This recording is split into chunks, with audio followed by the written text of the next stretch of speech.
আসসালামু আলাইকুম। আমি মোহাম্মদ সুমন আলী, পড়াশোনা করতেছি বরিশাল বিশ্ববিদ্যালয়ে। আশা করি তোমরা সকলে ভালো আছো। তোমাদের সকলকে স্বাগতম আজকের এই ভিডিওটি ওপেন করার জন্য। তো আজকে মূলত আমরা আলোচনা করব এইচএসসি অর্থনীতি প্রথম পত্রের দ্বিতীয় অধ্যায়ের 7 নম্বর পর্ব নিয়ে। ইতিপূর্বে আমরা এই অধ্যায়ের উপর 6টি পর্ব আলোচনা করেছি এবং 6টি পর্বে এই অধ্যায়ের বাকি যে টপিকগুলো ছিল চাহিদা এবং যোগান রিলেটেড সে সবগুলো আলোচনা করার চেষ্টা করেছি এবং আজকের এই পর্বে 7 নম্বর পর্বে মূলত আমরা আলোচনা করার চেষ্টা করব ভারসাম্য নিয়ে। অর্থাৎ আমরা আজকে মূলত ভারসাম্যের যে ভারসাম্য কিভাবে নির্ণয় করা যায় এই বিষয়টা আলোচনা করব। যদিও ভারসাম্য 3ভাবে নির্ণয় করা যায়, তবে আমরা আজকের এই পর্বে শুধু 2ভাবে নির্ণয় প্রক্রিয়াটা শিখব, যে এই 2 প্রসেসে কিভাবে আমরা ভারসাম্য দাম এবং পরিমাণ নির্ণয় করতে পারি। তো তাহলে আমরা বেশি কথা না বলে আজকের যে আমাদের আলোচনার পর্ব সেটা শুরু করি। তো দেখো, আলোচনা শুরু করার আগে আমরা সর্বপ্রথম যে জিনিসটা সম্পর্কে জানবো তা হলো ভারসাম্য। অর্থাৎ ভারসাম্য জিনিসটা সম্পর্কে আমরা একটু আগে ধারণা নেব, যে টপিকটা নিয়ে আমরা আলোচনা করতেছি এই ভারসাম্য, আগে এইটা বুঝতে হবে ভারসাম্য জিনিসটা দ্বারা কী বোঝায়, ভারসাম্য মূলত কি, এটা কীরকম। তো দেখো, ভারসাম্য নর্মাল যে আমরা শব্দ যেটা ইউজ করি ভারসাম্য দ্বারা নর্মালি যেটা আমরা বুঝে থাকি সেটা হলো সমান অবস্থা। সেটা কি সমান অবস্থা, অর্থাৎ দুইটার মধ্যে যখন সমান সমান, মনে করো আমার এই দুইটা হাত আছে, দুইটা হাত যখন সমান সমান অবস্থায় পৌঁছাবে তখন সেটাকে আমরা ভারসাম্য বলি। এরকম যে কোনো ক্ষেত্রে যখন আমরা দোকানে যাই, কোনো কিছু একটা পরিমাপ করে যাই, তখন একটা ভারসাম্য অবস্থায় বিরাজ করি। দাড়িপাল্লায় যখন পরিমাপ করি বিশেষ করে, তখন এই জিনিসটা খুব ভালোভাবে লক্ষ্য করা যায়। এই যে এখানে একটা দাড়িপাল্লা যে উদাহরণ দিচ্ছে, ঠিক একইভাবে। অর্থাৎ আমরা, এটা হলো নর্মাল ভাষায়। অর্থনীতি ভাষায় যদি আমরা ভারসাম্য বলতে চাই তাহলে একটু ভাষাটা যদি ভালোভাবে বলি তাহলে আমরা এভাবে বলতে হবে যে দুই বা ততোধিক বিপরীতমুখী শক্তির পারস্পরিক ক্রিয়া প্রতিক্রিয়ার ফলে, দুই বা ততোধিক বিপরীতমুখী শক্তির পারস্পরিক ক্রিয়া প্রতিক্রিয়ার ফলে যদি এমন একটি অবস্থায় উপনীত হয় যেখান থেকে তাদের বিচ্যুত হওয়ার কোনো প্রবণতা থাকে না, তাকে ভারসাম্য বলে। অর্থাৎ এখানে এই যে কোনো সময় দেখা যাবে এদিকে নিচে নেমে গেছে, কোনো সময় এদিকে উপরে উঠে গেছে, কখনো দেখা যাবে এদিকে নিচে নেমে গেছে, এদিকে উপরে উঠে গেছে। এই যে এই দাড়িটা আছে, এই দাড়িটার এটা কথা বলতেছি। এখন এই যে ক্রিয়া প্রতিক্রিয়া বিভিন্ন ধরনের একটা যে আকর্ষণ, এইটার ফলে যখন দুইটা একটা সমান অবস্থায় বিরাজ করবে তখনই সেটাকে ভারসাম্য বলা হয়। যেমন এই যে এই দিকে যে পরিমাণ, মনে করো এইদিকে আছে 5 কেজি, এদিকে আছে 5 কেজি, দুইটা সমান একটা অবস্থায় তখন থাকবে এই জিনিসটা, পাল্লাটা। অর্থাৎ তখন এটা একটা স্ট্রেট সোজা একটা লাইনের মতো, কিন্তু তখন উপরের যে পাল্লা আমরা যখন দাড়ি মাপি, দাড়ি পাল্লায়, তখন সেটা কিন্তু লক্ষ্য করতে পারবো খুব ভালোভাবে। তখন সেটা কিন্তু একটা সমান অবস্থায় কিন্তু বিরাজ করে, এখানে এই যে চিত্রের মাধ্যমে যেমনটা দেখতে পাচ্ছি। আর তখনই সেটাকে আমরা ভারসাম্য বলে থাকি। তো এখন আমাদের অর্থনীতিতে শুধু ভারসাম্য এই ক্ষেত্রে ব্যবহৃত হয় না, অর্থনীতি ভারসাম্যটা একটু আলাদা। তো অর্থনীতিতে এই ভারসাম্যটা বোঝার জন্য আমাদের যে জিনিসটা জানতে হয় সেটা হলো বাজার ভারসাম্য। অর্থনীতিতে ক্ষেত্রে এই ভারসাম্যটা হয়ে থাকে কোথায়, বাজারের মধ্যে হয়ে থাকে। আর এই বাজারের ভারসাম্য ক্ষেত্রে জানার জন্য আমাদের যে বিষয়টা সম্পর্কে জানতে হয় সেটা হলো চাহিদা এবং কি যোগান, এই দুইটা বিষয় সম্পর্কে আমাদের ধারণা থাকা লাগবে। অর্থাৎ বাজারের ভারসাম্য হওয়ার দুইটা শর্ত রয়েছে, মানে বাজারে ভারসাম্য হবে এই দুইটা শর্তের উপর ভিত্তি করে, সেটা হলো চাহিদা এবং যোগান। অর্থাৎ আমরা নর্মালি দেখি দুইটা জিনিসের মধ্যে যখন সমান অবস্থায় তখন সেটা ভারসাম্য, কিন্তু বাজার ভারসাম্যের ক্ষেত্রে চাহিদা এবং যোগানের উপর ভিত্তি করে যে একটা অবস্থায় পৌঁছাবে তখন, মানে ভারসাম্য অবস্থায় যখন পৌঁছাবে তখন সেটাকে বাজার ভারসাম্য বলি। এবং এখন তাহলে এটা কীভাবে হবে প্রসেসটা আমরা একটু বিস্তারিতভাবে আলোচনা করি, যে চাহিদা যোগানের উপর ভিত্তি করে কীভাবে বাজারে ভারসাম্যটা হয়ে থাকে। তো চলো দেখো যে চাহিদা যোগানের পরে কীভাবে ভারসাম্যটা হয়ে থাকে। তো সর্বপ্রথম আমরা বাজার ভারসাম্য জিনিসটা বুঝি আগে, যে বাজারে যে ভারসাম্য হয়, তারপরে আমরা ওটা আরও বিস্তারিত জানবো একটা বাজারে কীভাবে ভারসাম্য হয়। তো চাহিদা ও যোগানের সমতা দ্বারা, এই যে আমরা চাহিদা পাইলাম মনে করো 5, যোগান পাইলাম 5, এই দুইটার সমতা দ্বারা, দুইটার কী দ্বারা, সমতা মানে সমান দ্বারা, যখন ভারসাম্য দাম ও ভারসাম্য পরিমাণ নির্ধারণ হওয়ার প্রক্রিয়াকে বাজার ভারসাম্য বলে। তার মানে যে জিনিসটা বোঝাতে চাইছিলাম যে একটা বাজার ভারসাম্য হয় কীভাবে, চাহিদা এবং যোগানের উপর ভিত্তি করে। তো চাহিদা যোগানের উপর ভিত্তি করে প্রসেসটা কি, প্রসেসটা হলো যখন চাহিদা এবং যোগানের পরিমাণটা সমান হবে। কি বললাম, যখন চাহিদা এবং যোগানের পরিমাণটা কী হবে, সমান হবে, তখন যে আমরা একটা পরিমাণ পাবো, সেই পরিমাণটাকে আমরা ভারসাম্য পরিমাণ বলতে পারি। আর যে দামটা পাবো সেটা হলো ভারসাম্য দাম। তো আশা করি বিষয়টা বুঝতে পারছো যে বাজারের ক্ষেত্রে ভারসাম্য কীভাবে হয়। বাজারের ক্ষেত্রে ভারসাম্য দুইটা জিনিস পাওয়া যায়, একটা ভারসাম্য দাম আর একটা হলো ভারসাম্য পরিমাণ। এই দুইটা বিষয় কিন্তু বাজারের ক্ষেত্রে আমরা লক্ষ্য করতে পারি। তো তার মানে প্রথমটা হলো কি, ভারসাম্য দাম। ভারসাম্য দাম জিনিসটা কি, দেখো ভারসাম্য দাম হলো যে দামে বাজারে চাহিদা এবং যোগানের পরিমাণ সমান হয় তাকে ভারসাম্য দাম বলে। যেমন এখানে দাম কত টাকা আছে, দাম হলো 10 টাকা। এই 10 টাকা দামে চাহিদা এবং যোগানের যে পরিমাণটা আছে দুইটা কী হয়েছে, সমান অবস্থা বিরাজ করছে। অর্থাৎ চাহিদার পরিমাণ 5, যোগানের পরিমাণ কী হলো, 5 হলো, দুইটা কিন্তু সমান অবস্থা বিরাজ করছে। তো অর্থাৎ যে দামে বাজারে যে দামে, অর্থাৎ দাম ছিল 10 টাকা, এই 10 টাকা দামে দেখতে পাচ্ছি যে আমরা চাহিদা এবং যোগানের পরিমাণটা সমান।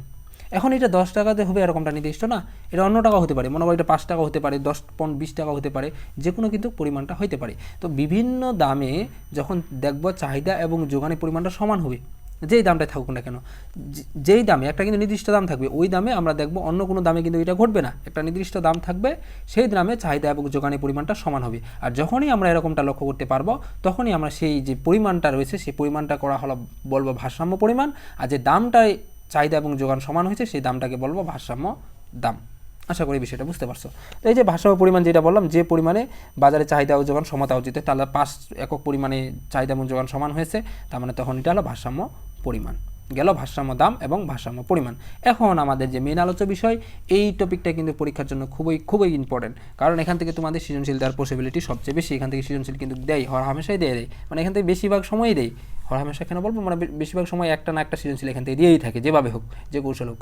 এখন তার মধ্যে সবচেয়ে বেশি যে জায়গা থেকে আছে ভারসাম্যের মধ্যে, এই যে তোমার এই যে 3টা আছে না, ভারসাম্য দাম ও পরিমাণ নির্ণয়, আমরা যে একটু আগে বললাম, এই ভারসাম্য দাম এবং পরিমাণ তোমাকে নির্ণয় করতে বলে। তো এখন ভারসাম্য দাম এবং পরিমাণ এটা যে নির্ণয় করতে হয়, এটা 3টা প্রসেস থাকে। তো 3টা প্রসেসের মধ্যে প্রথম যেটা রয়েছে সেটা হলো সূচির সাহায্যে ভারসাম্য দাম পরিমাণ নির্ণয়।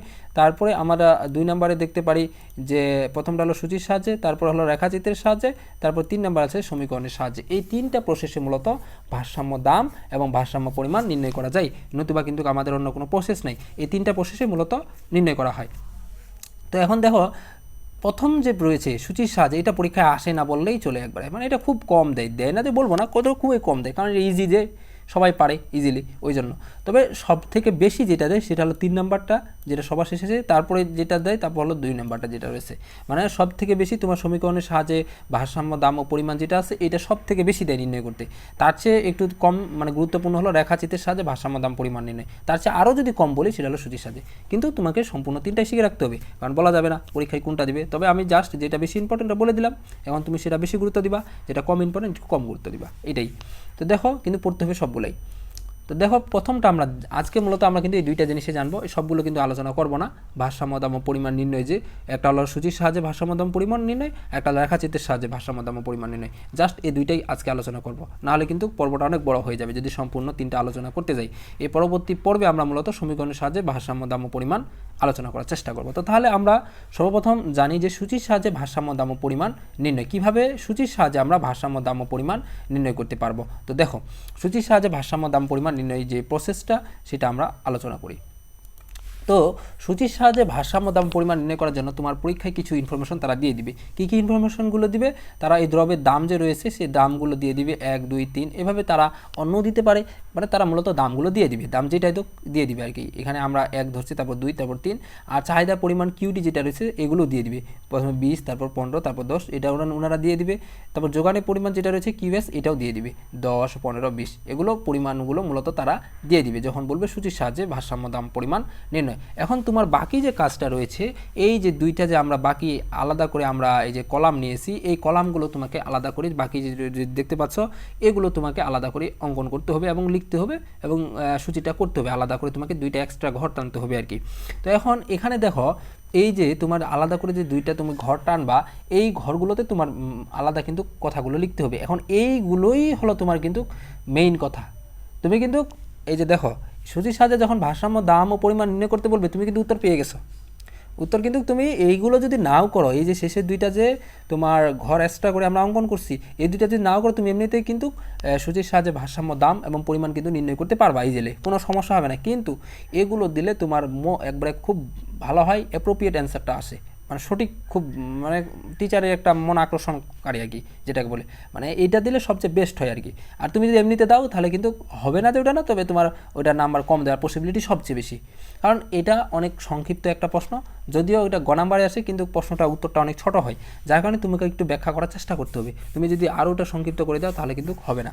তো দেখো, তাহলে তোমরা যেটা করবা যে এভাবে 2টা এক্সট্রা ঘর টানবা, এক্সট্রা ঘরের মধ্যে প্রথমে নিবা চাহিদা ও জোগাড়ের মধ্যে সম্পর্ক, তারপরে নিবা হলো দামের অবস্থা।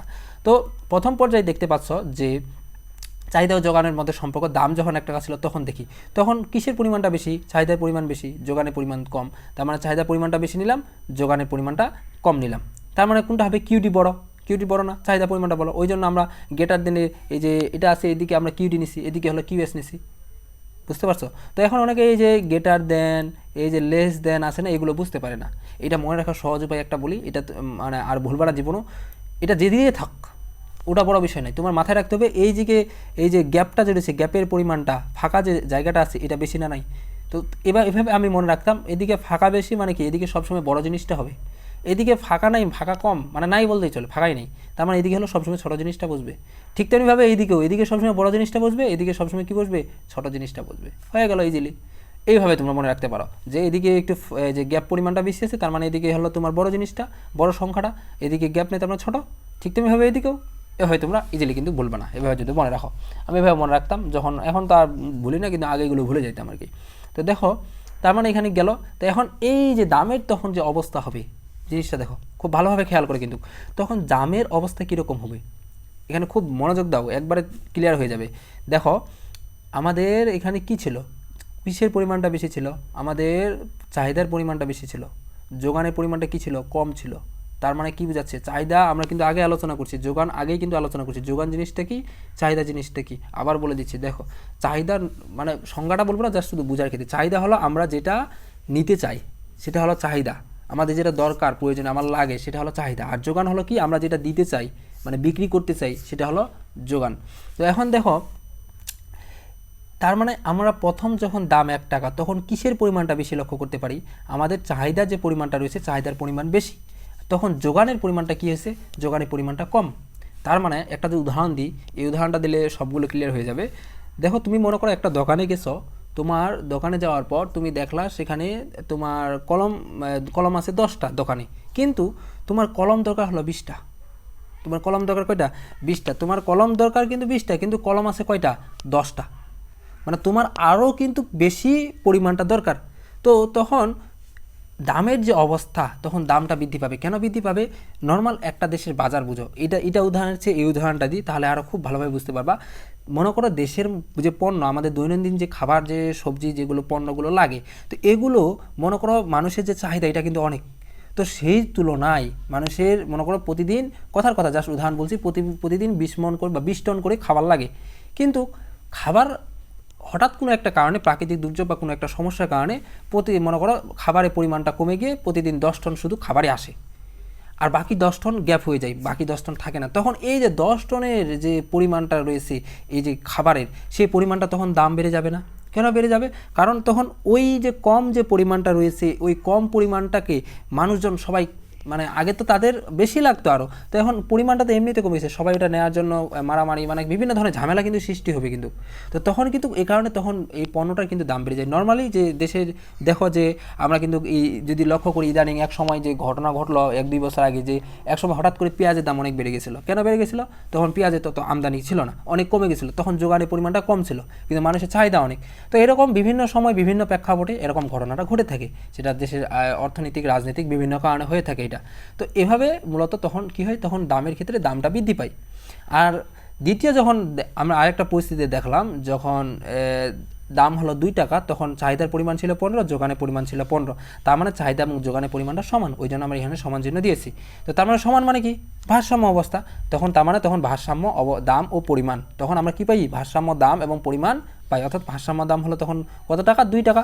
কারণ 2 টাকা দামে চাহিদা এবং যোগান কী হচ্ছে, সমান হচ্ছে, মানে একই। 2 টাকা দামে চাহিদা যত, যোগানও তত, তার মানে তখন সেই দামটা হলো ভারসাম্য দাম। আর ভারসাম্য পরিমাণ কত, এই 15 একক পরিমাণে তোমার দুইটাই সমান হচ্ছে, চাহিদা এবং যোগান, মানে 15 এককে চাহিদা এবং যোগান দুইটাই একই, যার কারণে তখন সেটাকে ভারসাম্য পরিমাণ বলা হয়। এই জন্য এখানে বলছে যে দামের অবস্থার ক্ষেত্রে তখন কী হবে, ভারসাম্য দাম ও পরিমাণ অবস্থা বিরাজ করবে। তো দাম যখন 3 টাকা, তখন কী হবে, তখন দেখো চাহিদার পরিমাণ তখন ছিল 10, যোগানের পরিমাণ তখন ছিল 20। তার মানে একের পুরোপুরি বিপরীত হলো তোমার 3 নাম্বারটা। একের পুরোপুরি বিপরীত কয় নাম্বার, 3 নাম্বার। 1 নাম্বার যখন দাম ছিল, দামের 1 টাকা যখন ছিল, তখন আমরা দেখছিলাম চাহিদার পরিমাণটা কি বেশি, যোগানের পরিমাণটা কম। আর আবার দাম যখন 3 টাকা, তখন কিসে, চাহিদার পরিমাণ কম, যোগানের পরিমাণটা বেশি। তখন কি হয়েছে, তখন হলো দাম, তখন এই যে তার মানে চাহিদার পরিমাণ কি, তখন কম। কম মানে কি, কম কোন দিকে, এই যে গ্রেটার দেনের কোন দিকে হবে, যেদিকে গ্যাপটা বেশি ওইদিকে, না যেদিকে কম ওইদিকে, যেদিকে কম, তার মানে ওই যে কিউডি তখন ওইদিকে দিছি, আর কিউএসটা যেদিকে গ্যাপটা বেশি ওইদিকে দিছি। ইজিলি কিন্তু বোঝা যাবে। তুমি এখন যেভাবে মনে রাখবা তোমার ইচ্ছা। আর তখন কি হয়, তখন হলো দাম হ্রাস পাবে। এখন প্রশ্ন তাহলে অনেকের মধ্যে হতে পারে তাহলে দামটা তখন কিভাবে হ্রাস পায়। দেখো আমাদের যে আমরা যদি একটা সহজ উদাহরণ দিই, যে মনে করো তুমি এক দোকানে কোনো কিছু কিনতে গেছো, কিনতে যাওয়ার পর সেখানে দেখলা তোমার দরকার 10টা জিনিস, তোমার দরকার কয়টা জিনিস, 10টা জিনিস, তার কাছে আছে কয়টা, তার কাছে আছে 20টা জিনিস। একবারে তোমার দরকার 10টা জিনিস কিন্তু তার কাছে আছে 20টা, সেই পণ্য 20টা পণ্য আছে। এখন সে চাবে যে তার সবগুলো পণ্য বিক্রি হয়ে যাক, এজন্য সে কী করবে, তখন কম টাকা হলেও সেই পণ্যদ্রব্য কিন্তু বিক্রি করে দেবে। এক্ষেত্রে তখন আমরা দেখতে পাই যে তখন দাম হ্রাস পাই। তুমি দেখো না, যেগুলো বিশেষ করে কাঁচা বাজার সবজিগুলো এগুলা বা অন্যান্য বিভিন্ন ক্ষেত্রে যেগুলো মানে তাড়াতাড়ি পচনশীল দ্রব্যগুলো, এগুলো কিন্তু যখন যোগানের পরিমাণটা বেশি হয়, মানুষ তখন কম টাকা হলেও সেগুলো বিক্রি করে দেয়। কেন বিক্রি করে দেয়? কারণ সেখানে রেখে দিলে তো সেটা নষ্ট হয়ে যাবে। তো তখন আমরা এই ক্ষেত্রে এটা লক্ষ্য করতে পারি যে যোগানের পরিমাণ যখন বেশি হবে, শুধু এই ক্ষেত্রেই না, সবগুলো ক্ষেত্রে আমরা দেখতে পাবো বিষয়টা যে যোগানের পরিমাণটা যখন বেশি হবে, চাহিদার পরিমাণটা যখন কম হবে, তখন যে দাম যেটা রয়েছে সেই দামের পরিমাণটা হ্রাস পাবে। দাম হলো কম টাকা ধরে সেই দামটা আমরা পেতে পারি তখন, কারণ তার তো পণ্যগুলো রেখে লাভ নাই, সেগুলো হচ্ছে বিক্রি করলেই তার লাভ হবে। তো এই জন্য তখন কম টাকা দামেও সে সেগুলো সেল করে দেবে। এই হলো মূলত হলো প্রসেস, যে সূচির সাহায্যে ভারসাম্য দাম পরিমাণ নির্ণয়। তো এগুলো জাস্ট হলো এক্সট্রা বিষয়। এই যে আমরা শেষে যে দুইটা ছক দিছি এখানে, এগুলো হলো এক্সট্রা। তোমার মেইন কথাগুলো এখানেই, উত্তর কিন্তু এখানেই। তো অতএব তোমাকে শেষে লিখতে হবে, অতএব ভারসাম্য দাম হলো, এই যে ভারসাম্য দাম হলো কত, আমাদের 2 টাকা। কেন? কারণ 2 টাকার দামে চাহিদা এবং যোগান সমান হচ্ছে, আর ভারসাম্য পরিমাণ হলো 15 একক, কারণ 15 একক পরিমাণে আমাদের চাহিদা এবং যোগান দুইটাই সমান হচ্ছে। এই মূলত ছিল সূচির সাহায্যে ভারসাম্য দাম পরিমাণ নির্ণয়। তো এরপরে আমরা দেখি, এই যে যেটা বললাম ওইটা এখানে আছে, যে সূচির সাহায্যে যে বিষয়টা বললাম, যে ভারসাম্য দাম তোমাকে লিখে দিতে হবে 2, তারপর হলো ভারসাম্য যে পরিমাণ রয়েছে পরিমাণটা তোমাকে এভাবে লিখে দিতে হবে। কিন্তু এই যে এভাবে আমি যেভাবে লিখে দিচ্ছি এখানে, তোমাদের কিন্তু এভাবে একইভাবে কিন্তু লিখে দিতে হবে। ভারসাম্য পরিমাণ পি প্রাইম, উপরে এভাবে চিহ্ন দিয়ে একটা 2 টাকা, ভারসাম্য পরিমাণ কিউ প্রাইম সমান সমান 15 একক, এভাবে লিখে দিবা পরীক্ষায় শেষে গিয়ে। আর এটা অনেকে কিন্তু লেখে না, যার কারণে কিন্তু সমস্যা হয়ে যায়। এরপরে আমরা 2 নাম্বার যে প্রসেসটা আছে সেটা জানবো, যে রেখাচিত্রের সাহায্যে ভারসাম্য দাম ও পরিমাণ নির্ণয়। তো রেখাচিত্রের সাহায্যে ভারসাম্য দাম ও পরিমাণ নির্ণয় আমরা কিভাবে করতে পারি, চলো দেখো। যে আমাদের পরীক্ষায় কিন্তু দেওয়া থাকবে রেখাচিত্র, আমরা বুঝি মূলত হলো গ্রাফের মাধ্যমে যে চিত্রটা অঙ্কন করতে হয় সেটা। তো রেখাচিত্রের সাহায্যে এরকম আমাদের একটা সূচি দেওয়া থাকবে, উপরে যেমন একটা সূচি দেখলাম ঠিক একইভাবে দাম মনে করো 1 টাকা 2 টাকা 3 টাকা এভাবে দেওয়া থাকবে, বিভিন্ন দামে এরকম সূচি দেওয়া থাকবে, চাহিদার পরিমাণ এবং যোগানের পরিমাণ। এখন এই সূচি থেকে আমাদের একটা চিত্র অঙ্কন করতে হবে। এটা কিন্তু ইজিলি খুব সহজভাবে অঙ্কন করা যায়। যেমন আমরা চাহিদা রেখা অঙ্কন করছি, যোগান রেখা অঙ্কন করছি, একই, ঠিক একই, একটু একবার পার্থক্য নাই। ওই চাহিদা রেখা যেভাবে অঙ্কন করছি এখানে ওই একইভাবে চাহিদা রেখা অঙ্কন করবা, ওই যেমন যোগান রেখা অঙ্কন করছো ঠিক একইভাবে যোগান রেখা অঙ্কন করবা। একদম কোনো পার্থক্য নেই, রেখা কোন দিকে না যাচ্ছে তোমার ওটা দেখার বিষয় নেই। তুমি চাহিদা রেখা অঙ্কন করবা, যোগান রেখা অঙ্কন করবা, যেভাবে অঙ্কন করতা ঠিক একইভাবে। তো দেখো সর্বপ্রথম আমরা কী করব, যে দামের সাথে চাহিদার যে পরিমাণ রয়েছে সেই চাহিদা রেখাটা অঙ্কন করার চেষ্টা করব। তো দাম যখন 1 টাকা, এগুলো তো জানো কীভাবে মানগুলো নিতে হয়, যে লম্বকে আমরা দাম নিব, কারণটা আগেই বলছি, এই দ্বিতীয় অধ্যায়ের ক্ষেত্রে লম্বকে বেশিরভাগ জায়গায় দাম নিতে হবে, শুধু ঢালের ক্ষেত্রে একটু পার্থক্য করেছি, অর্থাৎ স্বাধীন চলক সবসময় লম্ব অক্ষ হবে, আর ভূমি অক্ষে তোমার হলো কি চাহিদা এবং যোগানের পরিমাণগুলো হবে। তো এইটা কিন্তু মাথায় ভালোভাবে রাখতে হবে, অনেকে কিন্তু এটা ভুল করে থাকে, অনেকে আবার পিটা ভূমি অক্ষে ধরে নেয়, কিউডি বা কিউএস লম্ব অক্ষ ধরে নেয়, এটা কিন্তু ভুল করা যাবে না।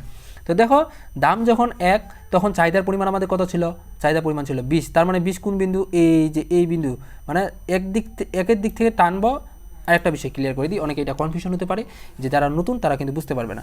তো আমরা প্রথম থেকে একবারে বলি, তাহলে তোমাদের বুঝতে সুবিধা হবে। তো আমরা লম্ব অক্ষরে দাম ধরলাম, এবং দামের যে পরিমাণ রয়েছে সর্বোচ্চ কত 3 পর্যন্ত রয়েছে, তার মানে আমরা 1 করে ব্যবধান নিলে সবচেয়ে ভালো হয়। এখন এই যে ব্যবধানগুলো নেব, এটার প্রত্যেকটা দূরত্ব কিন্তু সমান হবে। এই যে এখান থেকে 0 থেকে 1 যতটুকু দূরত্ব, 1 থেকে 2 এর দূরত্ব ততটুকু, 2 থেকে 3 এর দূরত্বও ততটুকু, মানে প্রত্যেকটা দূরত্ব কী হবে, সমান হবে। দূরত্বগুলো কিন্তু কম বেশি করা যাবে না। তো ঠিক তেমনিভাবে ভূমি অক্ষে যে নেব কিউএস এর মান, যোগানের পরিমাণ, এগুলো আমাদের সর্বনিম্ন কত আছে, সর্বোচ্চ কত আছে, আগে ওইটা লক্ষ্য করতে হবে। সর্বনিম্ন আছে আমাদের 10, সর্বোচ্চ আছে 20। তার মানে আমরা যদি 5 করে নিই তাহলে সবচেয়ে বেটার হয়। কেন বেটার হয়? কারণ 10 করে নিলেও কোনো সমস্যা হবে না, কিন্তু 5 করে নিলে কী সমস্যা, কারণ আমাদের 20 পর্যন্ত আছেই, বেশি কিন্তু নাই। আর 5 করে নিলে আমাদের ঘরগুলো পুরোপুরি মিলে যাবে একবারে।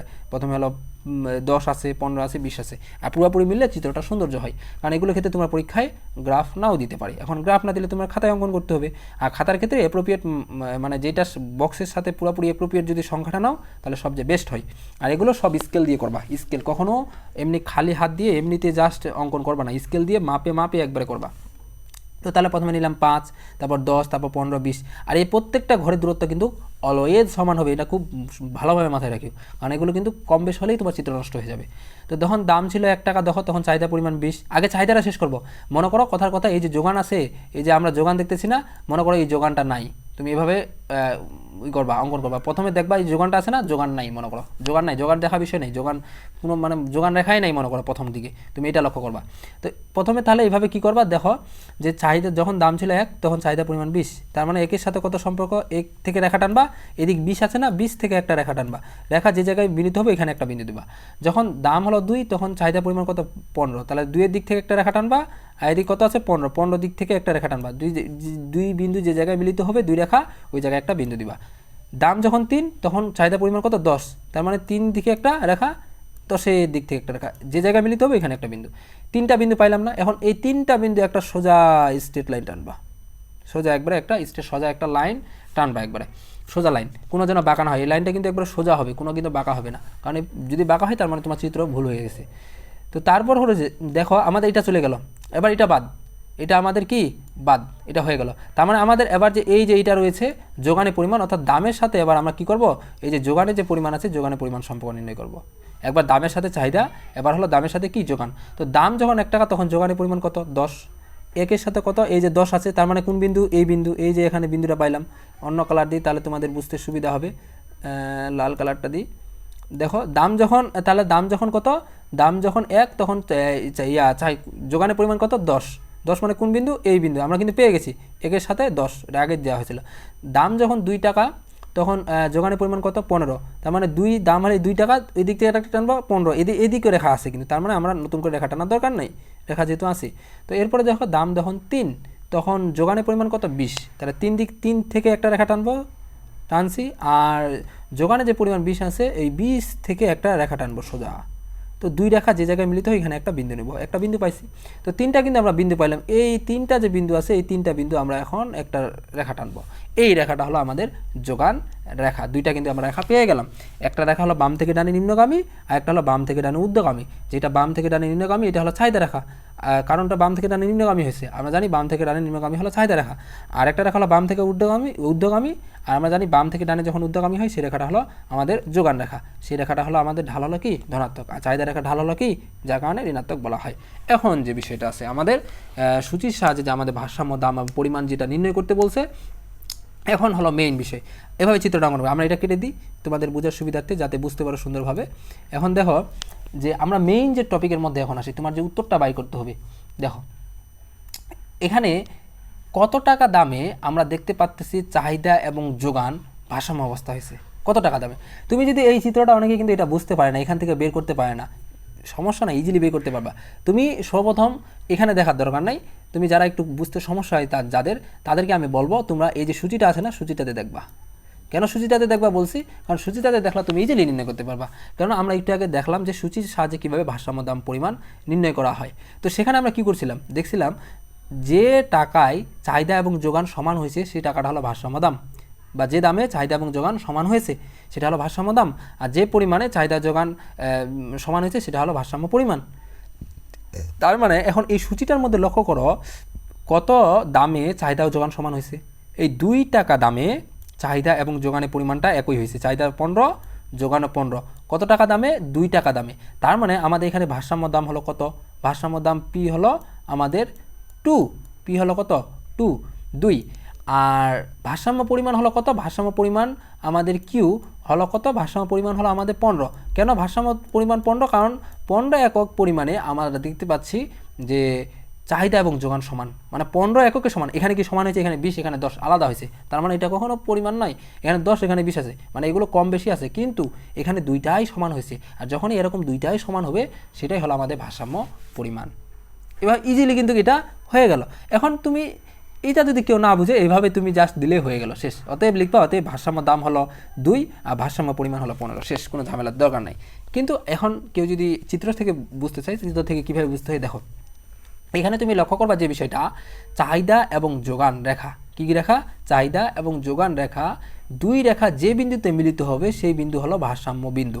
সেই বিন্দু কী বিন্দু, ভারসাম্য বিন্দু। অর্থাৎ ওই বিন্দুর যে দামে ওই বিন্দুতে মিলিত হয়েছে সেই দামটা হলো ভারসাম্য দাম, এবং যে পরিমাণে ওই বিন্দুতে মিলিত হয়েছে সেটা হলো ভারসাম্য পরিমাণ। তার মানে আমরা দেখতে পাচ্ছি এই চাহিদা এবং যোগান এখানে ই বিন্দুতে রয়েছে, ই বিন্দুতে মিলিত হয়েছে, এবং ই বিন্দুতে যে মিলিত হয়েছে তখন দাম ছিল 2 টাকা এবং পরিমাণ ছিল 15 একক। তার মানে তখন ভারসাম্য দাম তাহলে কত? ভারসাম্য দাম হলো 2 আর ভারসাম্য পরিমাণ হলো 15 একক, যা আমরা কিন্তু উপরে পেয়ে গেলাম। আশা করি বিষয়টা বুঝতে পারছো। তো এখন এখানে আরেকটা বিষয় আছে যে আমরা তো ভারসাম্য দাম ও পরিমাণ নির্ণয় করে ফেললাম। এখন অনেকে এখানে বুঝতে পারে না যে উপরে যে এখানে রয়েছে এখানে উদ্ধৃত কেন কথাটা লিখছে, এবং নিচে এই যে এখানে রয়েছে তোমাদের কিন্তু এভাবে কিন্তু পরীক্ষায় লিখতে হবে, এভাবে লিখে দিতে হবে কিন্তু, এবং নিচে ঘাটতি কেন কথাটা লিখছে তোমাদের যখন চিত্রের মাধ্যমে বলবে তখন কিন্তু যেভাবে আমরা উদ্ধৃত এবং ঘাটতি লিখে দিচ্ছি ঠিক একইভাবে কিন্তু লিখে দিতে হবে। তো এখন অনেকের মধ্যে প্রশ্ন হবে যে এটা কেন লিখছে এভাবে, এটা অর্থ কী? দেখো উপরে উদ্ধৃত কেন লিখছে, কারণ যখন দাম ছিল 3 টাকা তখন চাহিদা পরিমাণ কত? দেখো তো, চাহিদার পরিমাণ হলো তোমার 20 আর যোগানের পরিমাণ হলো কত? 10। কথাটা বুঝো, চাহিদার পরিমাণ কত ছিল? 20, যোগানের পরিমাণ হলো কত? যোগানের পরিমাণ আমাদের হলো দেখো চাহিদার পরিমাণ ছিল কত?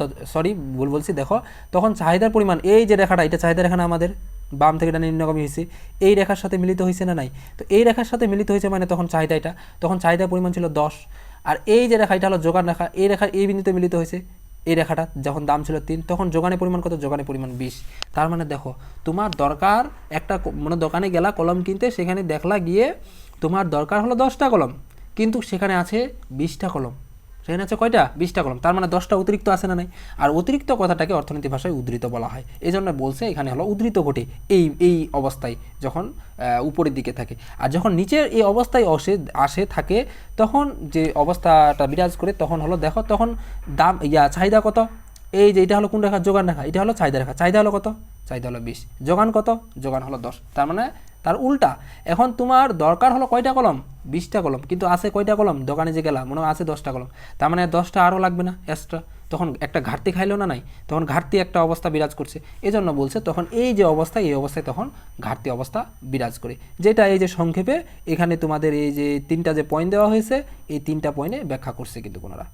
আশা করি বিষয়টা বুঝতে পারছো। এখানে 3 অবস্থায় কিন্তু 3টা অবস্থা বিরাজ করে, এই বিন্দুর ক্ষেত্রে আমরা দেখছি ভারসাম্য অবস্থা, কিউডি কিউ এর সমান, আর উপরে হলো উদ্ধৃত আর নিচে হলো তোমার হলো ঘাটতি। এখানে 3টা অবস্থায় কিন্তু 3টা বিষয় পরিলক্ষিত হচ্ছে, যখন দাম 1, যখন দাম 2, যখন দাম 3 টাকা, মানে 3টা অবস্থায় 3 ধরনের অবস্থা কিন্তু বিরাজ করছে। আমরা কিন্তু খুব সুন্দরভাবে আলোচনা করলাম। দাম 1 এর ক্ষেত্রে হলো ঘাটতি, দাম 2 এর ক্ষেত্রে হলো ভারসাম্য, দাম 3 এর ক্ষেত্রে হলো উদ্ধৃত। আশা করি বিষয়টা বুঝতে পারছো। এবং পরিশেষে তোমরা লিখবা এই যে আগের মতো ভারসাম্য দাম পি সমান সমান 2 টাকা এবং ভারসাম্য পরিমাণ কিউ প্রাইম সমান সমান 15 একক। এখন যে বিষয়টা দেখব, এটা সৃজনশীলে ঘ নাম্বারে বিশেষ করে অনেক সময় আসে, গ নাম্বারে আসে, এইটা ইম্পর্টেন্ট অনেকটা এটা বুঝতে পারে না। দেখো ভারসাম্য দামের উপর চাহিদা এবং যোগানের প্রভাব। তো ভারসাম্য দামের উপর চাহিদা ও যোগানে কী প্রভাব পড়ে? তো দেখো প্রথমে আমরা যেটা দেখব সেটা হলো যোগান স্থির রেখে চাহিদার পরিবর্তন। যোগান যদি স্থির রাখি, যোগান স্থির রেখে চাহিদার যদি পরিবর্তন করি, তার মানে আমাদের যোগান রেখা হলো কোনটা? যোগান রেখা হলো বাম থেকে ডানে যে ঊর্ধ্বগামী যে রেখাটা সেটা হলো যোগান রেখা। এই রেখাটাকে আমরা স্থির করব, স্থির রেখে চাহিদার পরিবর্তন করব, মানে অর্থাৎ এই যে যোগান রেখা একটা টানছি বাম থেকে ডানে, এই রেখাটা স্থির, এটা পরিবর্তন হবে না, জাস্ট চাহিদা রেখা পরিবর্তন, কথা চাহিদা রেখার বৃদ্ধি করব হ্রাস করব এরকমটা। তো দেখো যখন এটা হলো প্রথমে প্রাথমিক অবস্থায় নিলাম, এইভাবে দেখো কীভাবে রেখাটা, এভাবে প্রথমে একটা রেখা আমি তোমাদের খুব সুন্দরভাবে দেখাই দিচ্ছি, এখানে যদিও এলোমেলো আছে অনেকটা বুঝতে পারবে না। প্রথমে আমরা প্রাথমিক অবস্থায় একটা রেখা নিব, এইভাবে এইদিকে দেখাচ্ছি চিত্রের মাধ্যমে, এই চিত্রটা থাক তোমরা বুঝতে একটু সমস্যা হবে, এখানে একটা চিত্র এঁকে তোমাদের দেখাচ্ছি সুন্দরভাবে। দেখো যে এভাবে প্রথমে যোগান রেখা একটা নিলা, এরপর চাহিদা রেখা আমরা একটা নিলাম। তো আমাদের প্রশ্ন কি আছে? প্রশ্ন আছে যে আমাদের চাহিদা যোগান রেখা কিন্তু 2টা নিলাম। এখন আমাদের যোগান রেখাটা স্থির, এই যে যোগান এটা রেখা সাপ্লাই রেখা, এই রেখাটা হলো আমাদের স্থির, শুধু জাস্ট এই রেখাটা পরিবর্তন করা যাবে। তার মানে এই রেখাটা বৃদ্ধি মানে কোন দিকে যাবে? বৃদ্ধি মানে হলো ডান দিকে যাবে। ওই রেখার বৃদ্ধি মানে কোন দিকে যাবে? বৃদ্ধি অর্থ হলো ওই রেখার ডান দিকে যাবে। এই যে যেটা আমরা এখানে এই রেখার এই যে রেখাটা যেটা দেখাচ্ছি, যখন বৃদ্ধি হবে তখন ওই রেখা ডান দিকে যাবে, মানে কি তখন ওই রেখাটা আমাদের ডান দিকে নিয়ে যেতে। আমরা আগে একটা কথা কিন্তু বারবার এটা বলছি, বৃদ্ধি মানে অবশ্যই ডান দিক, বৃদ্ধি মানে ডান দিক, প্রসারণ মানে ডান দিক, মানে বড় জিনিসটা সবসময় ডান দিক যাবে, আর যেটা ছোট সংকোচন হ্রাস তখন রেখাটা বাম দিকে যাবে, মানে এভাবে তোমরা মনে রাখবা। তো এদিকে ডান দিক কোন দিক? উপরের দিক ডান দিক, তার মানে যখন বৃদ্ধি হয়েছে তখন হলো উপরের দিকে গেছে। ওই জন্য এই যে আমরা উপরে এরকম একটা রেখা টানবো, আগে সর্বপ্রথম আমি যেভাবে দেখাচ্ছি এইভাবে রেখা টানবো, তারপর ওই রেখাটা এই যোগান রেখাটার সাথে এক জায়গায় মিলিত হয়েছে, ওই মিলিত বিন্দুটার সাথে আবার এইভাবে দুই দিকে একটা রেখা টানবো। এটা হলো আমাদের বৃদ্ধি। আর যখন হ্রাস ঘটবে তখন হ্রাস ঘটার কারণে তখন এই যে রেখাটা তখন নিচের দিকে রেখাটা কিন্তু আসবে, কারণ আমরা জানি হ্রাস মানে হলো তখন রেখাটা বাম দিকে আসে। তো এই রেখাটা যে জায়গায় মিলিত হবে এখানে একটা বিন্দু পাবো, ওই বিন্দু থেকে আমরা দুই দিকে এভাবে একটা রেখা টানবো, এভাবে শেষ। অত ব্যাখ্যা খুব একটা হার্ড না। যখন বৃদ্ধি হবে তোমরা মাথায় এই জিনিসটা সবসময় রাখবা, বৃদ্ধি হলে রেখাটা ডান দিকে যাবে, আর হ্রাস হলে সেই রেখাটা হলো বাম দিকে যাবে প্রাথমিক অবস্থায়। অর্থাৎ যোগান রেখা স্থির রেখে চাহিদা বৃদ্ধি পেলে ভারসাম্য দাম ও পরিমাণ বৃদ্ধি পায়, আবার যোগান রেখা স্থির রেখে চাহিদা হ্রাস পেলে ভারসাম্য দাম ও পরিমাণ হ্রাস পায়, যেটা আমরা ইজিলি লক্ষ্য করতে পারতেছি। মানে যখন বৃদ্ধি করতেছি তখন এই দাম যেটা আছে দামটা বৃদ্ধি পাচ্ছে না, যখন এই দিকে যাচ্ছে এই রেখাটা উপরে এই বিন্দু না, প্রাথমিক ছিল এই বিন্দু, কথাটা বুঝো, প্রাথমিক ছিল এই বিন্দু, তার মানে এই পরবর্তী যখন বৃদ্ধি করলাম তখন এই বিন্দুটা এদিকে চলে গেল না, এই রেখাটা আসলো না, তখন বিন্দুটা তখন বৃদ্ধি পাইলো, তখন দামটা বেড়ে গেল। আর ভারসাম্য যে এই যে চাহিদা যে পরিমাণটা যেটা রয়েছে, ভারসাম্যের মানে পরিমাণটা যেটা আমরা ভারসাম্যের দাম ও পরিমাণটা যেটা আমরা দেখতে পাচ্ছি, পরিমাণ এটা হলো দাম, এটা হলো পরিমাণ, তখন পরিমাণটা কী হচ্ছে, পরিমাণটা বৃদ্ধি পাচ্ছে না, তখন Q0 থেকে Q1 এর দিকে গেল। আর যখন হ্রাস মানে নিচে দিয়ে আসলো এই রেখা এই বিন্দু, তখন P2 আসলো, প্রাথমিক অবস্থা ছিল এটা, তখন হ্রাস পাইলো মানে কমে গেল, তখন দামটা কী হলো, কমে গেল। তারপরে যখন এই যে পরিমাণটা কি, পরিমাণটা কমে গেল না, Q0 থেকে Q2 দিকে আসলো, মানে তার মানে কমে গেল। ইজিলি কিন্তু খুব ইজি। তো এরপরে দেখো, এরপরে যেটা আছে আমাদের, এটা হলো তার উল্টা। এবারটা উল্টা কি আমরা দেখলাম যে আগেরটাতে আমাদের কি ছিল, আমাদের এই যে রেখাটা ছিল চাহিদা রেখাটা, সেটা পরিবর্তন করছিলাম, কিন্তু এবার হলো চাহিদা রেখা স্থির। অর্থাৎ এবার কি হবে, এবার চাহিদা রেখা স্থির, যোগান রেখার পরিবর্তন করব। অর্থাৎ আমরা এবার কি করব, এই যে আমাদের এটা হলো চাহিদা রেখা, এই রেখাটা এবার স্থির থাকবে, এই যে আমরা যোগান রেখা দিলাম এই রেখাটা জাস্ট আমরা পরিবর্তন করব, মানে যোগান রেখার বৃদ্ধি করব, হ্রাস করব। দেখো যোগান রেখা বৃদ্ধি মানে কি, আমরা বৃদ্ধি সবসময় কি জানছি, বৃদ্ধি মানে হলো ডান দিকে যাবে। ডান দিক মানে কি, এখানকার মধ্যে ডান দিক হলো নিচের দিক, ডান দিক হলো কি নিচের দিক, আর উপরের দিক হলো আমাদের বাম দিক। তো এখন যখন বৃদ্ধি করছি তার মানে তখন রেখাটা নিচের দিকে গেল। এখন যে জায়গায় মিলিত হলো, এই জায়গায় মিলিত হলো, ওই জায়গা থেকে এদিকে একটা সলা স্ট্রেট লাইন টানবো, এদিকে একটা স্ট্রেট লাইন টানবো, এটা বৃদ্ধি। আর যখন হ্রাস হবে, হ্রাস হওয়া মানে কি রেখাটা মানে বাম দিকে যাওয়া, উপরের দিক হলো আমাদের কোন দিক, বাম দিক, তখন রেখাটা ওই জন্য উপরে গেছে। এখন এই জায়গায় যে মিলিত হয়েছে ওই জায়গা থেকে একটা রেখা টানবো, এই দিক থেকে আরেকটা রেখা টানবো।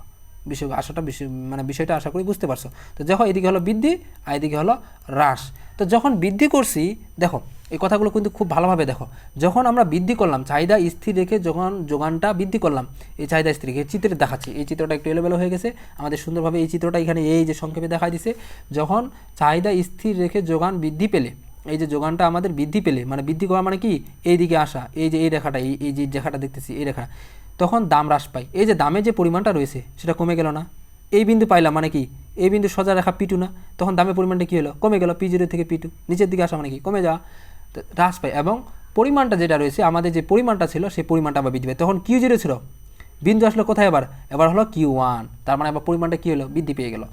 তারপর যদি আমরা এবার এটা বৃদ্ধির ক্ষেত্রে এটা হলো, কিন্তু হ্রাসের ক্ষেত্রে কী হয়, হ্রাসের ক্ষেত্রে দেখো আমাদের দামের পরিমাণটা হলো বৃদ্ধি পায়, দামের পরিমাণটা কী হয়, হ্রাসের ক্ষেত্রে আমরা প্রাথমিক অবস্থা ছিল এটা, যখন চাহিদা স্থির রেখে যোগান হ্রাস পেলে তখন ভারসাম্য দাম বৃদ্ধি পায়, ভারসাম্য দাম যে রয়েছে সেই ভারসাম্য দাম বৃদ্ধি পায়, ও ভারসাম্য যে পরিমাণটা রয়েছে পরিমাণটা আবার হ্রাস পায়। কীভাবে দেখো, তখন কিন্তু ছিল বিন্দু এটা প্রাথমিক অবস্থা, এটা তো হ্রাস করলাম মানে কি, এই বিন্দুতে গেল, এই বিন্দু পালাম না হ্রাস করার অর্থে, এই বিন্দুতে গেল। তো এই বিন্দুতে আমরা লক্ষ্য করতে পারছি যে তখন আমাদের যে অবস্থা হচ্ছে, তখন এই যে ইয়ার পরিমাণটা যেটা রয়েছে, পরিমাণ প্রাথমিক অবস্থা এই বিন্দু, এটা থেকে এদিকে আসলো, তার মানে কমে গেল না, অবশ্যই কমে গেল। ইজিলি কিন্তু বোঝা যায়, খুব কিন্তু হার্ড না। একটু ঠান্ডা মাথায় যদি এটা বুঝতে না পারো, ভিডিওটা পজ করে আবার ব্যাক করে আবার দেখো, বারবার দেখো, ইজিলি বুঝতে পারবা। তো তখন এই দিকে আসলো, তার মানে তখন হলো কী হলো, কমে গেল, Q0 থেকে Q2 আসলো, তার মানে কমে গেল। ওই জন্য বলছে তো ভারসাম্য দাম বৃদ্ধি পায় ও পরিমাণ হ্রাস পায়। এবার হলো একটু আলাদা, এবার হলো কি চাহিদা ও যোগানের যুগপৎ পরিবর্তন। অর্থাৎ চাহিদা আমরা যোগান এই বিগত পর্বে একটা মানে যে বিগত যে বললাম কথাগুলো, সেখানে একটা স্থির ছিল একটা পরিবর্তনশীল, কখনো চাহিদা স্থির, কখনো যোগান পরিবর্তনশীল, কখনো যোগান পরিবর্তনশীল, চাহিদা স্থির। এখন আমরা লক্ষ্য দেখব যে চাহিদা এবং যোগান দুইটাই পরিবর্তনশীল, অর্থাৎ দুইটা একসাথে পরিবর্তন করা হবে, ওই জন্য বলছে যুগপৎ পরিবর্তন। এই ক্ষেত্রে কীরকম হবে? তো যখন দুইটা একসাথে পরিবর্তন করা হয় তখন যে বিষয়গুলো আমরা লক্ষ্য করতে পারি, চাহিদা ও যোগান বৃদ্ধি যদি সমান হয় এক্ষেত্রে ভারসাম্য দাম স্থির থাকে। কিন্তু এখানে চিত্রটা একটু ভুল হয়েছে আর কি, যে ভারসাম্য দাম এবং পরিমাণ যেটা রয়েছে আমরা বলছি স্থির থাকে, তখন কিন্তু এখানে রেখা একটাই হবে। অর্থাৎ আমাদের চিত্রটা হবে এইরকম প্রায়, যে এটা মনে করো চাহিদা রেখা, মনে করো এটা বৃদ্ধি করলাম একবার, তারপরে এরপরে আমরা এই যে এখানে একটা রেখা টানলাম, তারপরে এই যে আমাদের চিত্রটা হবে মূলত এরকম। দেখো চিত্রটা এখানে একটু ভুল হয়েছে, এখানে হলো P0 জাস্ট, এখানে হলো P0 দাম একটাই, তারপর এখানে Q0 Q1 যেটা এখানে দেওয়া আছে, মানে এইভাবে চিত্রটা মূলত হবে। কিন্তু মানে এখানে একটু ভুল হয়েছে আর কি চিত্রটা। তো দেখো চাহিদা ও যোগান বৃদ্ধি যদি সমান হয় সেক্ষেত্রে ভারসাম্য দাম স্থির থাকে। এই যে ভারসাম্য দাম যেটা রয়েছে, দামটা স্থির, মানে দামটা একটাই থাকবে, কোনো পরিবর্তন নাই। কিন্তু ভারসাম্য পরিমাণ যেটা রয়েছে সেই পরিমাণটা বৃদ্ধি পাবে। এই যে ভারসাম্য পরিমাণ Q0 থেকে Q1 এর দিকে যাবে। যোগানের তুলনায় চাহিদা পরিমাণ বেশি বৃদ্ধি পেলে ভারসাম্য দাম ও পরিমাণ উভয় বৃদ্ধি পাবে, মানে যোগানের তুলনায় বৃদ্ধি পাই উভয় দুইটাই বৃদ্ধি পাবে, মানে এইদিকে যাবে। আর চাহিদার তুলনায় যদি যোগান বৃদ্ধি বেশি পেলে সেক্ষেত্রে ভারসাম্য দাম ও পরিমাণ হ্রাস পায় এবং ভারসাম্য পরিমাণ বৃদ্ধি পায়। এই যেটা মানে একটু আমরা যদি দেখি, যদি একটা বৃদ্ধি পেলে অন্যটা কিন্তু কমে যায়। যখন আমরা দেখি মনে করা এই যে চাহিদা, যে এটা কিন্তু কোন রেখা? চাহিদা রেখা। চাহিদা রেখা বৃদ্ধির ফলে আমাদের চাহিদা রেখাটা যখন বৃদ্ধি করতেছি তখন আমাদের যে পরিমাণটা রয়েছে পরিমাণটা বৃদ্ধি পাচ্ছে, যখন চাহিদা রেখাটা আমরা বৃদ্ধি করতেছি। আর যখন আবার যোগান রেখা দেখতেছি, যোগান রেখা বৃদ্ধি করতেছি তখন পরিমাণটা বৃদ্ধি পাচ্ছে। যখন হ্রাস করতেছি যোগান রেখাটা, এই যে এটা যোগান রেখা, যোগান রেখা যখন হ্রাস করতেছি একটা কমাচ্ছি, তখন কমানোর ফলে কী হচ্ছে, যোগান রেখা আমাদের যে পরিমাণটা রয়েছে সেই পরিমাণটা কমে যাচ্ছে। এভাবে কিন্তু জাস্ট এভাবে তোমার চিত্রটা কিভাবে অঙ্কন করলা, তোমার চিত্রটা অঙ্কনের জাস্ট ব্যাখ্যাটাই হলো মূলত এইটা। এই যে এখানে যে আমরা কথাগুলো এতগুলো যে আলোচনা করছি এগুলো জাস্ট এই চিত্র যেটা রয়েছে এই চিত্রটার ব্যাখ্যা, এটাই। তো আজকের পর্বটা অনেক কিন্তু লং হয়ে গেল। আমি চেষ্টা করছি আজকের এই পর্বের সবগুলো খুঁটিনাটি বিষয়ে আলোচনা করা, কোনো কিছু বাদ না দেওয়ার।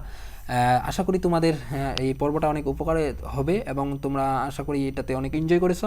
তো তোমাদের সাথে দেখা হচ্ছে পরবর্তীতে নতুন কোনো পর্বে নতুন কোনো টপিক নিয়ে। ততক্ষণ পর্যন্ত ভালো থাকো। এবং আমরা প্রতিদিন সন্ধ্যায় কিন্তু তোমাদের জন্য লাইভ ক্লাসের আয়োজন করেছি। তো তোমরা আশা করি চেষ্টা করবা প্রতিদিন মাগরিবের পর বিশেষ করে এই লাইভ ক্লাসটা আয়োজন করছি, তোমরা সকলে চেষ্টা করবা সেই লাইভ ক্লাসে প্রতিদিন যুক্ত হওয়ার, কারণ সেখানে দারুণ দারুণ বিভিন্ন ধরনের টপিক নিয়ে আলোচনা করা হয়। তোমাদের এইচএসসি একাডেমিক বিভিন্ন ধরনের টপিক, এইচএসসি একাডেমিক রিলেটেড তোমাদের বিভিন্ন ধরনের ক্লাস এবং এইচএসসি অ্যাডমিশনের তোমাদের এবং অ্যাডমিশনে বিশ্ববিদ্যালয়ে ভর্তি প্রস্তুতির মূলক বিভিন্ন ধরনের ক্লাস নেওয়া হয়। এবং তোমরা যদি কোনো নতুন কোনো টপিকের উপর ক্লাস চাও সেটাও আমাদের জানাবা, কোন কোন টপিকের উপর ক্লাস চাও, এনি সাবজেক্ট, যে কোনো টপিক যে কোনো সাবজেক্ট, শুধু জাস্ট আমাদের জানাবা কমেন্টে যে আমরা এই বিষয়ের উপর ক্লাস চাই, আমরা সেগুলো প্রোভাইড করার চেষ্টা করব। তো আজকে এখানে শেষ করতেছি। সবাই ভালো থাকবা, সুস্থ থাকবা, খোদা হাফেজ, আসসালামু আলাইকুম।